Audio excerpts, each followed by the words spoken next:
I'm Ryan Tarpey, and I'm here today to teach you how to play a simple G chord on an acoustic guitar. Now, if you're like most people, myself included, the biggest obstacle for you when it comes to learning any musical instrument is the fact that you feel you have no musical talent. Well, I was much like you, and in fact it wasn't until I was 17 and I went to my first music concert that I even had a desire to try and pick up a guitar and learn. But let me tell you, once I did, I hate to sound like that cheesy Guitar Center commercial that talks about selling the greatest feeling in the world, but making something with someone or by yourself in creation truly is one of the most fulfilling things in the world, in my opinion.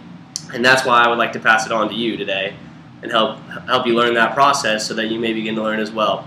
Now, I'm not going to tell you that it's going to be quick or it's going to be easy, especially if you have musical problems like I did. But what I can tell you is when you work for something, especially when it's as rewarding as an instrument, it will mean that much more to you when you finally finish it and learn how to play. I know that's how it was for me, and so now what I'd like to start with is teaching you a little more about the acoustic guitar and all the parts of it. Now, before I can teach you to play a simple G chord, I'm going to have to teach you a little bit about the guitar and about how to read notes so that you can learn on your own. Now, my guitar here, as you can see or not see, it is a Martin acoustic guitar, and I'd like to talk to you first in that guitars are cheap to buy. You can get a guitar for $50, so learning at price is not that hard. Going on, this is a Martin hollow body acoustic guitar.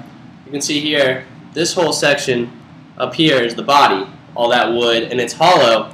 And when you hit the strings, that's what's creating the sound, the echo inside of this chamber. Now, what you're hitting when you hit those, make that sound, are these 6 strings. Now, originally, it goes E, A, D, G, B, E. Notice that the top and bottom are both E's. That's because they are the same key. Just on the high end and low end, you'll notice low, high.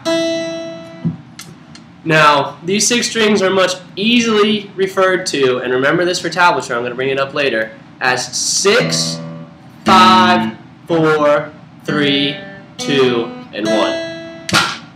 Now, the strings are attached at the back end to what is known as a pickup through these pegs, and then they run around what we know as the neck, this whole black piece, and attached to the head of the guitar where the tuning keys are to change your key.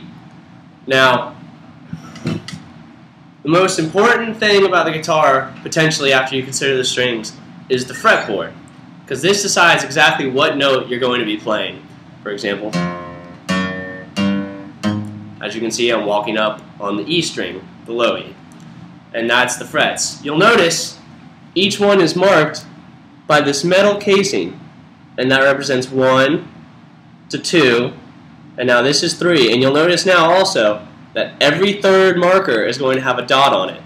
So 3, 5, 7, 9. It's actually not on 11, and there's 2 dots on 12. There are 2 dots on 12 to represent that it's restarting the whole scale, but you don't need to worry about that right now for your purpose. Okay, so now that I've talked to you a little bit about the guitar itself and the size of it, I'd like to teach you how to read music, how to understand how to play the simple songs that you want to play. And it's a method much easier than reading music. It's called tablature. And I'm going to show you a simple G chord on a tab right now and explain it to you so that you can get through this process. Now, the first thing I need to tell you when you're learning how to read tablature is that it reads like you're looking at a guitar. This is as if you were to take a photo of the guitar and draw out the strings. This is how it would look. And I've drawn it out an example for you here. As you can see, there are 6 lines, each representing 1 string. 6 represents E, 5A, 4D, 3G, 2B, and 1E. Remember me talking about referring to them as numbers and being much easier? This helps explain why. So when you're reading the tab, each one of these lines represents the string. And the red number you see represents what fret you'll be putting your fingers on to create the sound. So as you can see here on the 6th E string, we have the red 3. That means we'll be putting our finger on the 3rd fret. On the 5th string, it will go on the 2nd fret. 4th and 3rd are both left open. The 2nd and 1st string are both 3. Now, let's try and translate this to the guitar and see how it looks. Okay, so if you remember, it was the 6th string, 3, so I take my second finger, that's the 3rd fret. On the 5th string, my second finger on the 2nd fret, as you can see there. These next 2 are left open, nothing on them at all, and then I take my bottom 2 fingers and I put them down here, as you can see, the 3, I close them in and do this. And now, as you can see, I hit it. It's a standard G chord. Nice and easy, sounds good and clear. I should also note that you should put your fingers in the top corners of the frets and press down with the tips of your fingers. It helps create a much clearer sound, whereas if you lean off it, it sounds kind of, muffled and muted, and it just won't come off clear. You'll be able to see the difference clearly. But, so now that you have an idea of how to make the chord, I like to just show you a simple little variation you can make to this chord and play a song that we all know. It's called Every Rose Has Its Thorn, and all you need to do is take your top 2 fingers and move them each down 1 string. And it's pretty simple and easy. It goes just like this.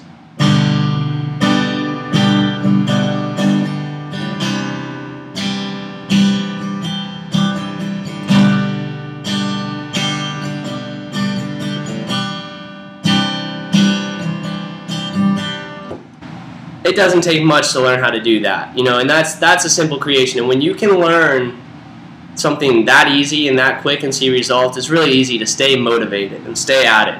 And that's part of the wonderful things about guitar for me, is passing on that ability, because once I realized how easy it was, I just couldn't stop doing it. So, one more time.